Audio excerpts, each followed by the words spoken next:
بسم الله الرحمن الرحيم. السلام عليكم أيها الإخوة والأخوات ورحمة الله وبركاته. نتابع الحديث حول التقوى تحت عنوان: التقوى لا تتحقق بتقليد المحيط. بسم الله الرحمن الرحيم. أن تبحث بالحقيقة عن الحق في المعارف، هذه عبارة سبق وأن وردت، يعني بالضرورة ألا تبحث عن الحق في المعارف بالتقليد، لأن التقليد نسخ لا بحث. فعندما تعرف حقيقة ما فإنك تستطيع الحكم بها على المعرفة المتصلة بها أنها حق أو باطل. فمثلا بحقيقة أن لا إكراه في الدين يمكن لك أن تبحث عن الحق في المعارف الموروثة والمبحوثة المتعلقة بالردة وبالحرب ابتداء. وأما بمعرفتك بحكم الردة فإنك لا تستطيع معرفة الحقيقة فيه. وبمعرفة حقيقة أن الروح إذا فارقت الجسد بالموت لا تعود تستطيع أن تحكم على الكثير مما بين يديك من التفسير. وأما معرفتك بقصص عودة الروح وتفاسيرها فإنك لا تقدر على معرفة أن هذه القصص حقيقة أم وهم. يقال: اعرف الحق تعرف أهله.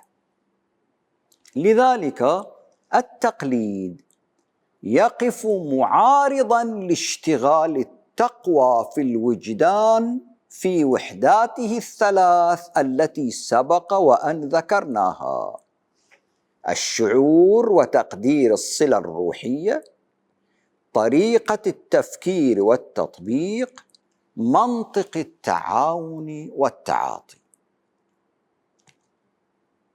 أكان تقليدا دنيويا بالرفقة والمحيط أو مجتمعيا بالعادات والتقليد أو دينيا بالتكليف، لأن التقليد يتجاوز التقوى ويقفز فوقها، فيصل بك للمعرفة قبل أن تعرف الحقيقة التي تقوم عليها هذه المعرفة، إذ هو برمجة للعقل جمعيا بسلطان غير سلطان التقوى، وإنفاذ للمعلومة لعقلنا دون تحكم وعي منا، بل بتسليم لسلطان مجهول أو معلوم دون مرور على وحدة التقوى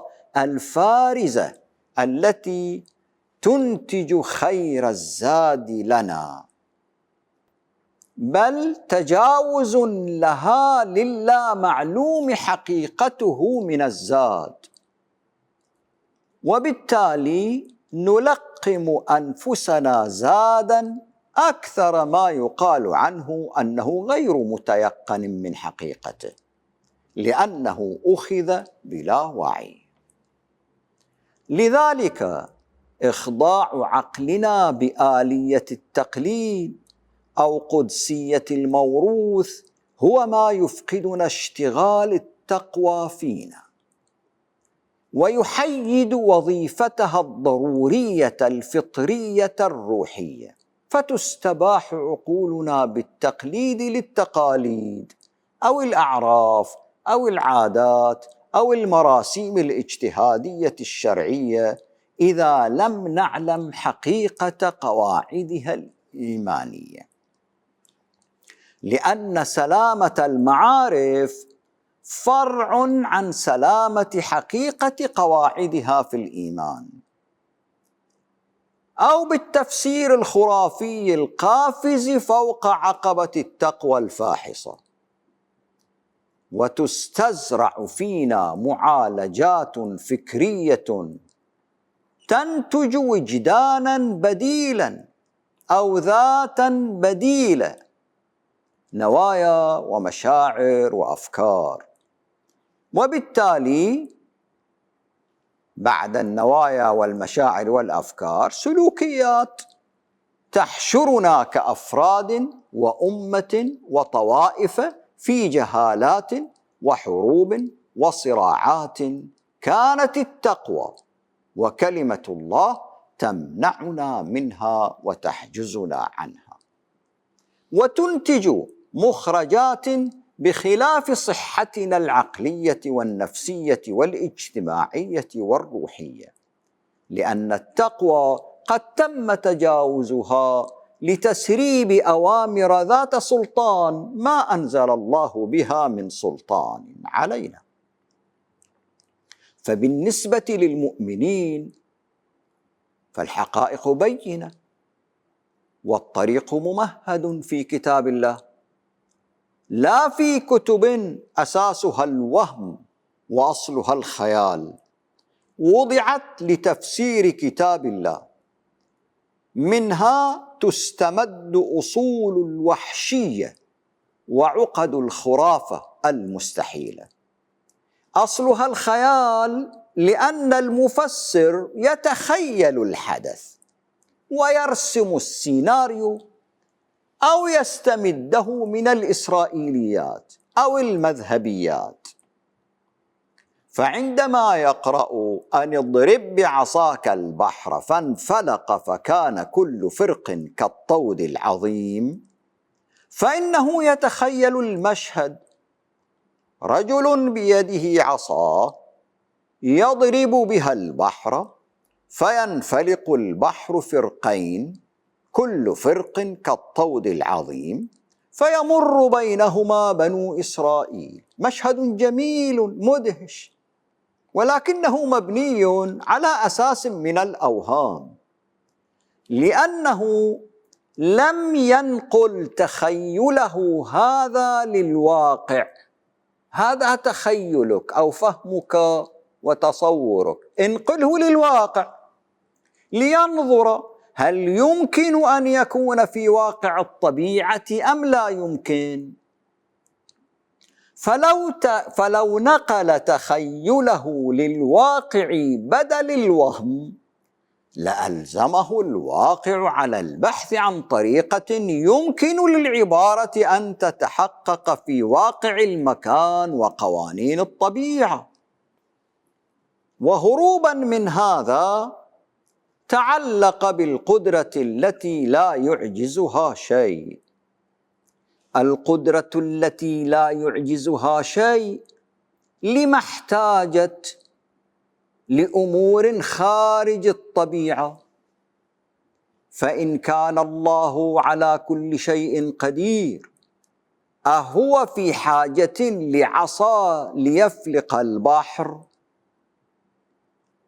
فالله الذي لا يعجزه شيء يعمل المعجزات بالموجودات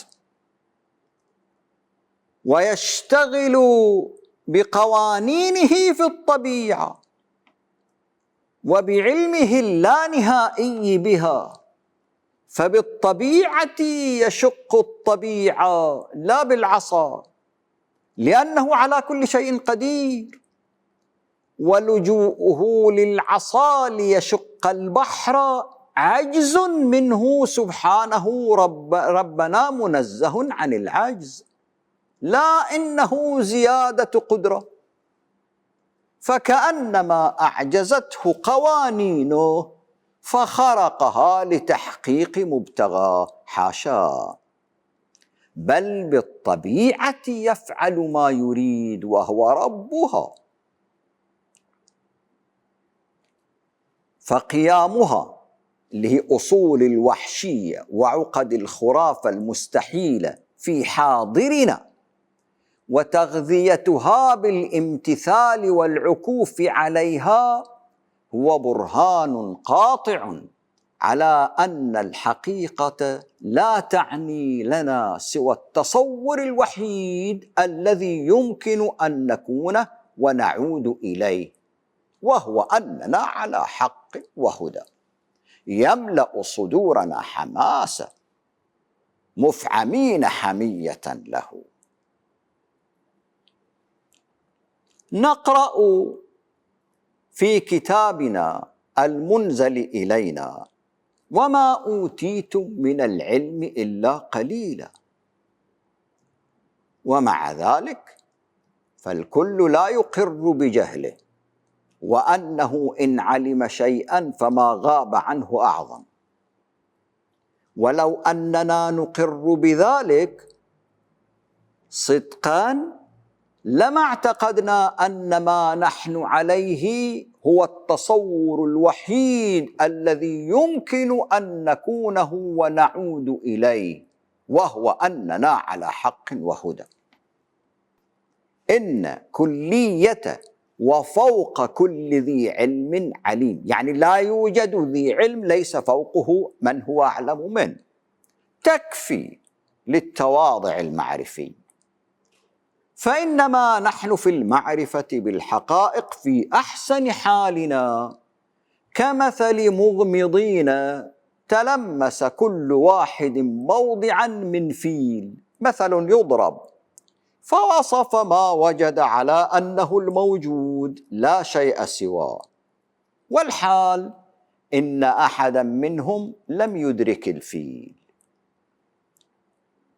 الكل يفتقد إلى رؤية الحقيقة كاملة، فالذين آمنوا بأن الحق عقلي لا تقليدي ليس عليهم انتظار بلوغ الحق عن طريق التقليد، فربما أدركوا بالتقليد حقا وغابت عنهم حقوق،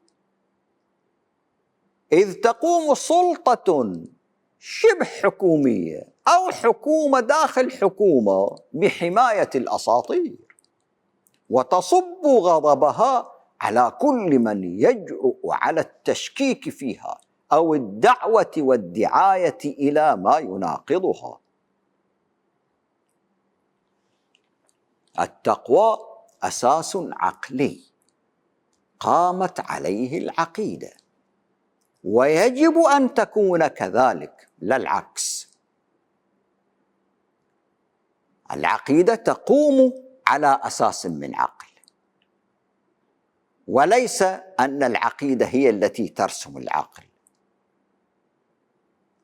وتكونت من فوقه دعائم اليقين، ليس للتقليد فيه اللي هو الأساس أو التقوى نصيب، فالتقليد يجري في أودية لا تجري فيها التقوى. التقاليد كانت ولا تزال سببا للاستبداد والشقاء، والتقوى كانت ولا تزال وسيلة للتحرر الوجداني والمعرفي والسلوكي. وإن نظرة سطحية في التقاليد تحيلك للتحرر، تأمرك تحرر لأكثر من سبب، فإنما هي أفضليات واستحسانات وأمزجة قد تتغير مع الزمان. فالتقاليد كان يوم لم تكن شيئا مذكورا، ثم نبتت كالفطر، ثم صارت دينا أو كالدين. وأحيانا ترى بأم عينيك كيف تنبت قبيحة مستقبحة ويزينها الشيطان، فكيف إن كان الحكم فيها للعقل والنظرة المعمقة، ولو كان لسبب واحد فقط. فالتقاليد لم تكن دينا يوم اكتمل الدين، فيجب أن تظل تحت حكم الحسن والقبح دائما، نستبقي الحسن ونزيل القبيح، هكذا بشكل دائم دون أن نسمح لها بالتغلغل والدخول في بنية العقيدة، بل يجب حبسها بالتقوى في حظيرة ما يقبل وما يرفض، لا عقاب على تركها، وليست من مراسم العقيدة، وأجرها عند الله إن كان لها أجر فليس متعلقا بها البتة، بل برعاية رهبانيتهم فيها حق رعايتها. فعقلية من أسس بنيانه على تقوى من الله ورضوان خير، أي اقتناع، قبول، رضا، هذه التقوى ترفض بطبيعتها الاعتراف لغير الرضوان اللي هو التقليد، الفرض، الاستبداد، الإلزام. فالتطابق هنا بين العقل والرضوان، بين الحقائق والاقتناع بها، وبين التقليد وغير الرضوان، يصف المستوى الأمثل لرضوان الله. فالله يرضى كل الرضا بهذا المنهج. فالحقائق هي من آيات الله للناس، وهي زادهم السماوي الذي لا ينضب. وليس على غير هذا الأساس تقوم الحياة الحرة. فمن قامت حياته على الخرافة والتقليد فقد ابتعد عن الرضوان، واستحال عليه الارتقاء لمراتب اليقين. قال سبحانه وتعالى: وتزودوا فإن خير الزاد التقوى. الحقائق هي الزاد وليس الأوهام والتقاليد. وناسبها الأمر تزودوا، تزيدوا، لأنها لا تنضب. تزودوا بالحقائق دون الأوهام والخرافات.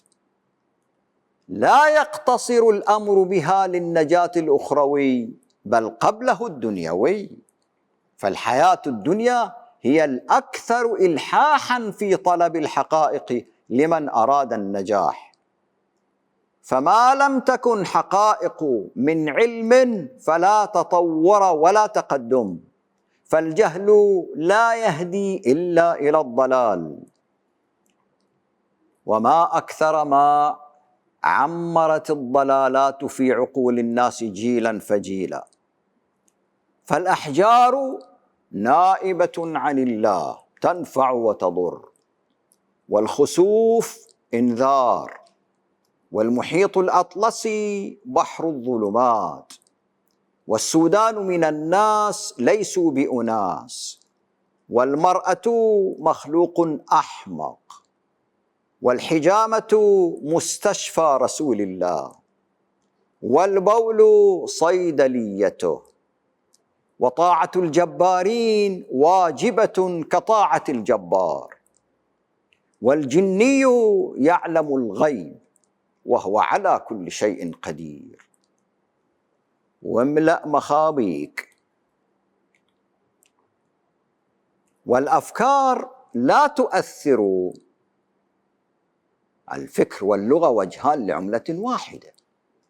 الأفكار لا تؤثر إلا بعد صوغها في صيغ موجزة ملهمة. فالزاد كثير، الزاد كثير، العلم كثير، الحقائق كثيرة، والمزودة عقلك صغيرة. فلا بد من صوغ الأفكار العظيمة في عبارات موجزة، كمثل كلمة التقوى، كلمة واحدة إذا فرشتها صارت كتابا. وهذه هي عملية تحويلها إلى زاد لسفرك. تزود. حفظ الحقائق في صيغ ملهمة، هكذا تتزود. حفظ الحقائق في صيغ ملهمة. تزود بالحقائق في صيغ ملهمة، تكون لك ذخيرة، وهي الحقائق تقي الناس من الجهل والاستغلال الذي يسهل بالجاهلين. وتدلهم على الهدى، أو تصبح مع الإهمال غبارا لا أهمية له رغم أنها حقائق. نحن نرزقك والعاقبة للتقوى. رزقك في تزودك زاد التقوى، نكفله إن أقبلت علينا متزودا التقوى، فهذا وعد من الله. فأطلق العنان لحرية الفكر الذي هو أساس الوصول إلى الحقائق والقضايا المنطقية للتخلص من الجهل وما ينقض إيمانك. فإن كنت متقيا لا ترتزق بتقواك، لا تبع مواعظك وهديك الناس وتعليمهم زكاتهم ودينهم ليرفعوك ويبجلوك ويعطوك. لا تتخذ الدين وظيفة تكسب فتكون مظهرا جميلا لا واقع له في قلبك، بل ارزق بتقواك، عظ واهدي وعلم وبين وأرشد بلا مقابل لوجه الله، فإنك موعود، نحن نرزقك، ووعد الله الحق، والآخرة عند ربك للمتقين. لا يوجد متق حق التقوى إلا وهو عالم، يتزود ويتزود ويزداد رسوخا، كما نادى سبحانه وتعالى المؤمنين: يا أيها الذين آمنوا اتقوا الله حق تقاته ولا تموتن إلا وأنتم مسلمون. اتقوا الله حق تقاته مثل اعرفوا الله حق المعرفة، فحق التقاة كحق المعرفة لا ينال كله، لا ينال كله، لأن المعرفة لا تنال كلها، وإنما بالتزود منها زيادة على أثر زيادة. فلا تتردد لأجل أن معرفتك ناقصة، فالتقوى والمعرفة نسبيان، ينال المرء منهما شيئا ويفوته أكثر، وهذا هو المطلوب، التزود للتزيد. فهذا حق التقاة، ومن فعل ذلك فموعود بالمغفرة عن نقص الزاد وخطأ التزود.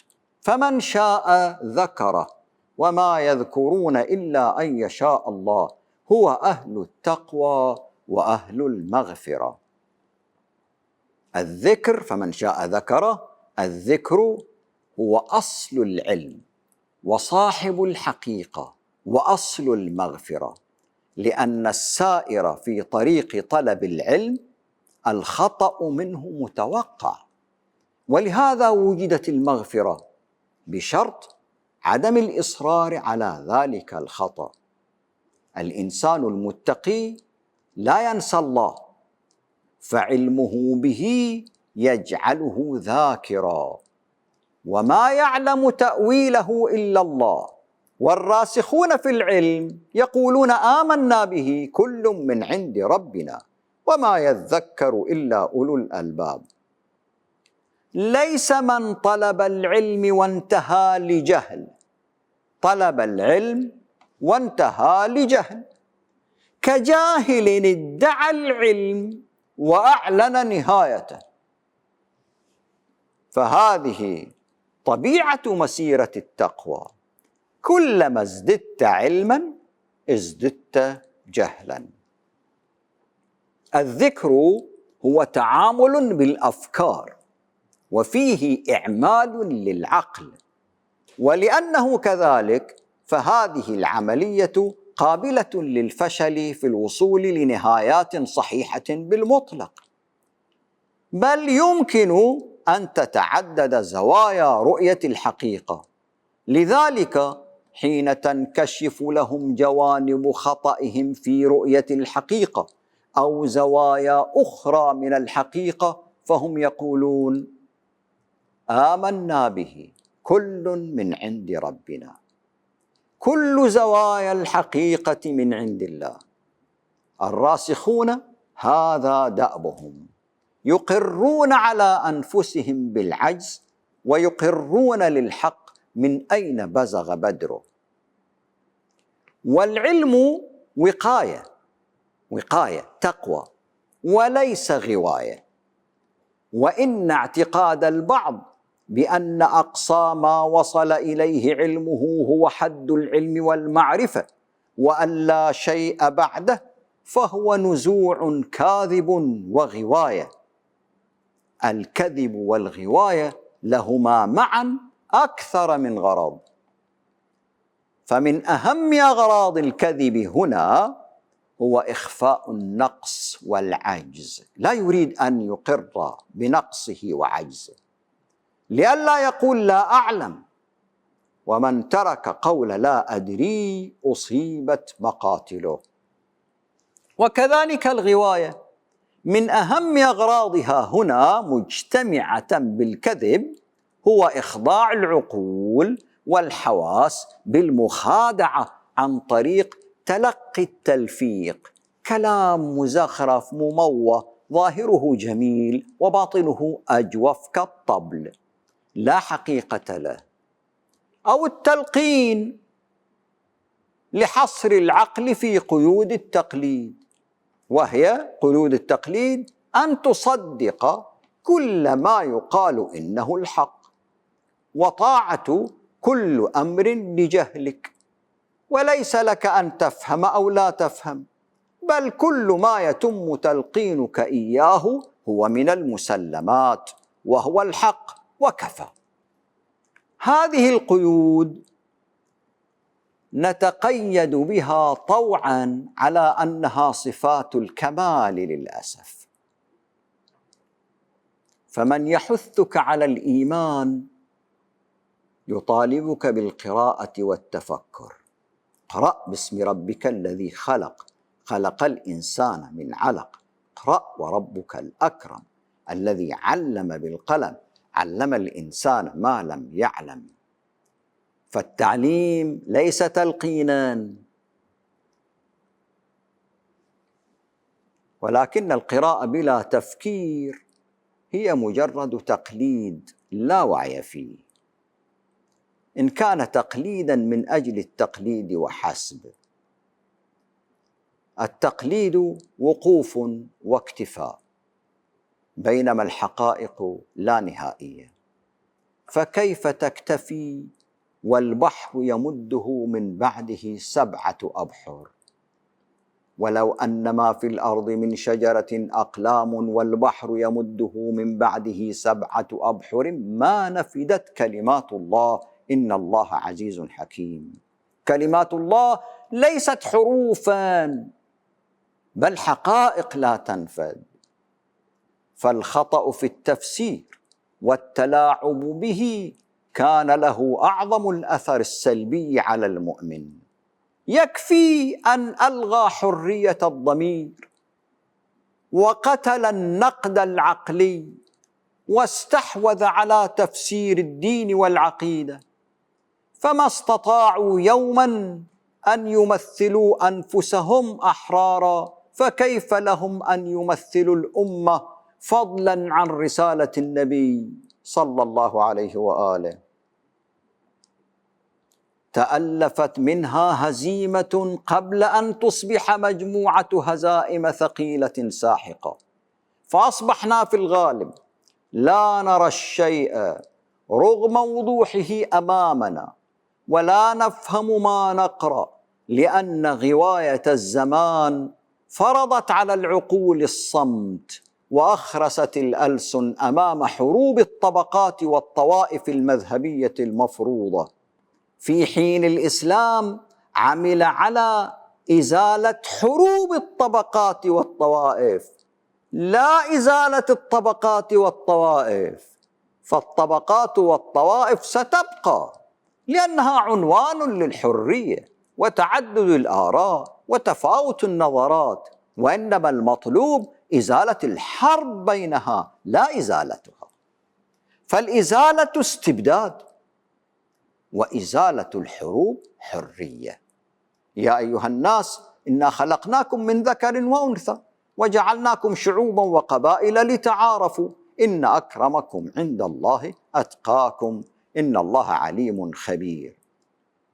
فهل نملك الثقة لأن نكون في هذه المكانة التي جعلها الله للناس هدفا أوليا عقليا دنيويا وهدفا نهائيا روحانيا أخرويا لتعارفوا؟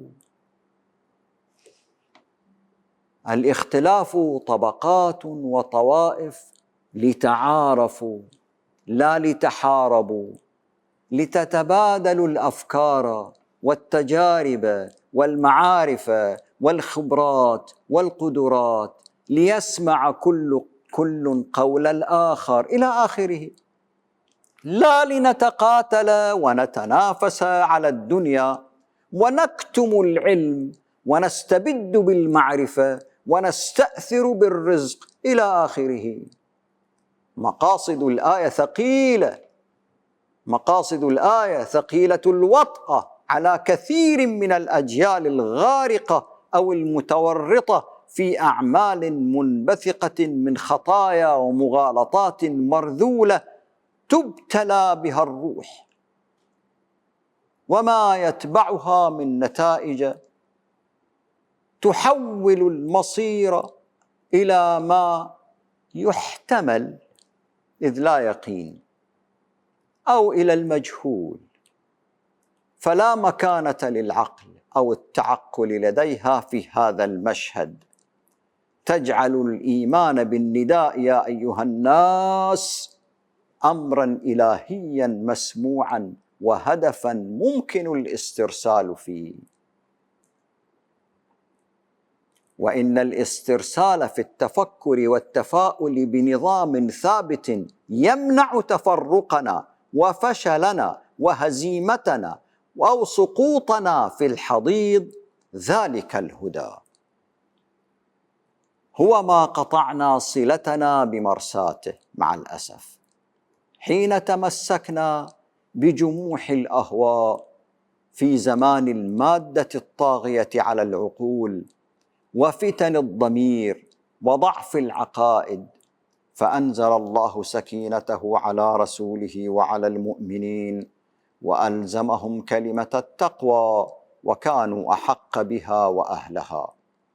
يا بني آدم قد أنزلنا عليكم لباسا يواري سوآتكم وريشا ولباس التقوى ذلك خير ذلك من آيات الله لعلهم يذكرون. يا بني آدم خطاب لكل الناس. لباس التقوى هو المعرفة بالحقائق، خير لباس يواري سوآتكم، جهلكم وفشلكم وتفرقكم وتمزقكم، لعلهم يذكرون لو فعلوا ذلك ورجعوا لكتاب الله وفق منهجية آياته. فما من سيئة بالغة ما بلغت تحسب شدتها ضد دين الحق هي أشد من مدعي حب الله، وهو أشد المخالفين المتجاوزين حدود الله والناس. نلقاكم في حلقة أخرى، والسلام عليكم ورحمة الله وبركاته.